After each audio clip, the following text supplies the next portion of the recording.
بسم اللہ الرحمن الرحیم۔ السلام علیکم۔ اسامہ ڈاٹ ٹی وی کے تمام سامعین اور ناظرین کو محبت بھرا سلام۔ آپ دیکھ رہے ہیں اسامہ ڈاٹ ٹی وی اور میں ہوں اسامہ معظم۔ اگر آپ نے ابھی تک میری اس چینل کو سبسکرائب نہیں کیا تو پلیز سبسکرائب کریں اور بیل آئیکن کو بھی پریس کریں۔ آج ہم جس ٹاپک پر بات کریں گے اس کا نام ہے معراج کا سفر۔ حضرت محمد صلی اللہ علیہ وآلہ وسلم کو پیغمبری کے منصب پر فائز ہوئے 12 سال گزر چکے تھے۔ 52 برس کی عمر تھی۔ آپ صلی اللہ علیہ وآلہ وسلم حرم کعبہ میں آرام فرما رہے تھے کہ اچانک حضرت جبرائیل علیہ السلام تشریف لائے اور آپ کو جگایا۔ نیم خفتہ اور نیم بیدار حالت میں اٹھا کر آپ کو زمزم کے پاس لے گئے۔ آپ صلی اللہ علیہ وآلہ وسلم کا سینہ مبارک چاک کیا گیا اور زمزم کے پانی سے دھویا گیا۔ اس کے بعد آپ صلی اللہ علیہ وآلہ وسلم کی سواری کے لیے ایک جانور پیش کیا گیا جس کا رنگ سفید اور قد خچر سے کچھ چھوٹا تھا۔ برق کی رفتار سے چلتا تھا جس کی وجہ سے اس کا نام براق تھا۔ آپ صلی اللہ علیہ وآلہ وسلم اس پر سوار ہوئے اور جبرائیل امین بھی آپ کے ساتھ چلے۔ پہلی منزل مدینہ کی تھی جہاں اتر کر آپ نے نماز ادا کی۔ جبرائیل نے کہا اس جگہ آپ ہجرت کر کے آئیں گے۔ دوسری منزل کوہ طور سینا کی تھی جہاں اللہ پاک حضرت موسیٰ علیہ السلام سے ہم کلام ہوئے تھے۔ تیسری منزل وہ تھی جہاں حضرت عیسیٰ علیہ السلام پیدا ہوئے تھے، اور چوتھی منزل پر بیت المقدس تھا جہاں براق کا سفر ختم ہوا تھا۔ بیت المقدس پر پہنچ کر آپ براق سے اتر گئے اور اسی مقام پر اسے باندھ دیا جہاں پہلے انبیاء اسے باندھا کرتے تھے۔ ہیکل سلیمانی میں داخل ہوئے تو ان سب پیغمبروں کو موجود پایا۔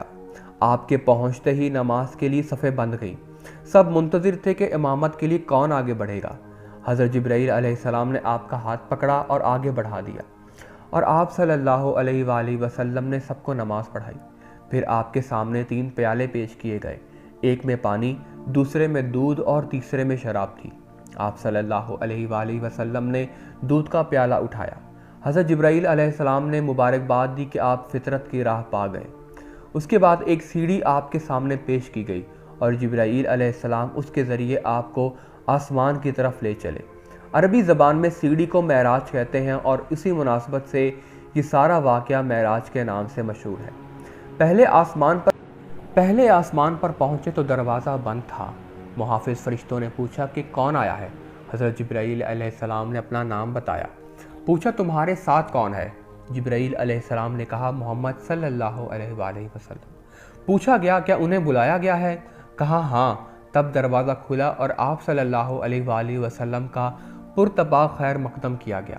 یہاں آپ کا تعارف فرشتوں اور انسانی ارواح کی ان بڑی بڑی شخصیتوں سے ہوا جو اس مرحلے پر مقیم تھیں۔ ان میں نمایاں شخصیت ایک ایسے بزرگ کی تھی جو انسانی بناوٹ کا مکمل نمونہ تھی۔ حضرت جبرائیل علیہ السلام نے بتایا آپ کے مورث اعلیٰ۔ ان بزرگ کے دائیں بائیں بہت سے لوگ تھے۔ وہ دائیں جانب دیکھتے تو خوش ہو جاتے اور بائیں جانب دیکھتے تو روتے۔ پوچھا یہ کیا ماجرا ہے؟ بتایا یہ نسل آدم علیہ السلام ہے۔ آدم علیہ السلام اپنی اولاد کے نیک لوگوں کو دیکھ کر خوش ہوتے ہیں اور برے لوگوں کو دیکھ کر روتے ہیں۔ اس کے بعد کچھ مشاہدات کیے گئے۔ انہی مشاہدات کے سلسلے میں نبی صلی اللہ علیہ وآلہ وسلم کی ملاقات ایک ایسے فرشتے سے ہوئی جو نہایت ترش روی سے ملا۔ آپ صلی اللہ علیہ وآلہ وسلم نے جبرائیل امین سے پوچھا اب تک جتنے فرشتے ملے تھے سب خندہ پیشانی اور بشاش چہروں سے ملے، ان حضرت کی خشک مزاجی کا کیا سبب ہے؟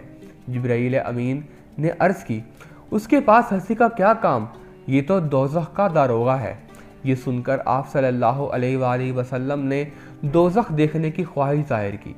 اس نے یک آپ کی نظر سے پردے ہٹا لیے اور دوزخ اپنی تمام ہولناکیوں کے ساتھ نمودار ہو گئی۔